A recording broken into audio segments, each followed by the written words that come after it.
Franklin and Marshall hosted Fredonia on Sunday, trying to get to its 5th Final Four and first since 2010. Fredonia had never been to a Final Four.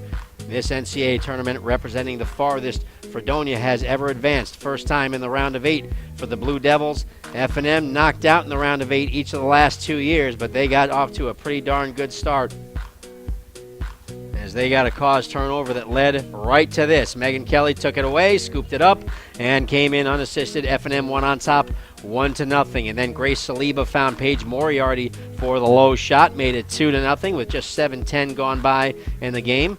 And then Saliba would get one of her own as she took it from the left side off that pass, but it's an unassisted goal for Saliba. F&M led 3-0 at that point. Brittany Jorgensen scored the first of her 4 goals on this assist from Paige Moriarty behind the net. 4-0 F&M on top with still 19:22 to go. And then Anastasia Mergner, the star of yesterday's game with her 11 draw controls, but she didn't get into the offense too much. She certainly did on Sunday with that goal making it 5-0. Finally, Fredonia would break that 5-0 run on the goal by Katie Glagolov. Assist to Katie Klein, her 49th of the season, and Fredonia was on the board at 5-1. But then Brittany Jorgensen reaching up high for that assist from Saliba. F&M led it 6-1, and they were not done. Megan Kelly on the free position added her second of the day, bouncing it right past Nicole Burrows to make it 7-1 in favor of F&M. And the Diplomats got one in the last couple of seconds of the half on the feed to Gabby Frank out in front from Kimberly Abruzzo. 8-1, F&M led. Fredonia made a run at the beginning of the second half, trying to come back from that tough deficit. They got their first of the day from Marissa Cousins, a great goal scorer. It was unassisted, 8-2 after that collision. And then Katie Klein from behind the net would feed her little sister, Christy Klein, the senior, hitting the sophomore in stride. You see Christy Klein entering the picture and scoring to make it 8-3. And Fredonia got its 3rd consecutive goal on this free position shot by Sam Owen. It was 8-4. F&M took a timeout then, came out of it, and then scored 5 straight goals. The first one unassisted right off the draw. Emily DeRasmo just right up the middle and just powers it right past Nicole Burrows to make it 9-4 F&M.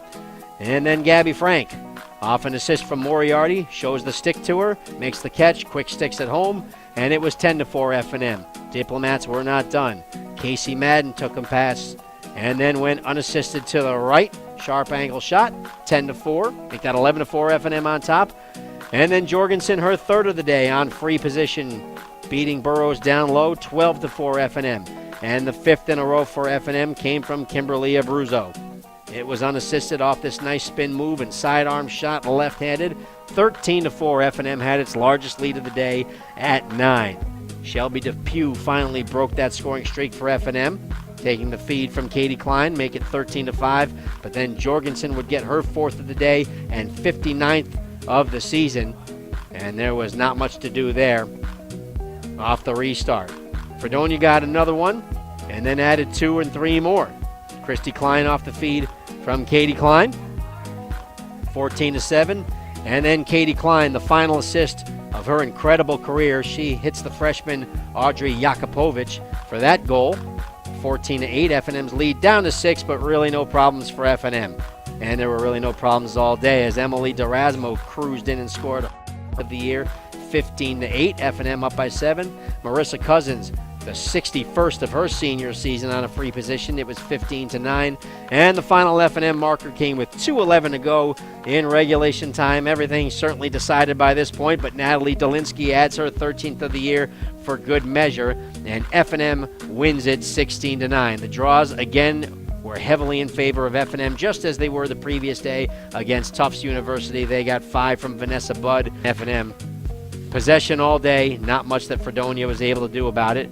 And when Fredonia did have the ball, well, they didn't always hold it for very long as caused turnovers.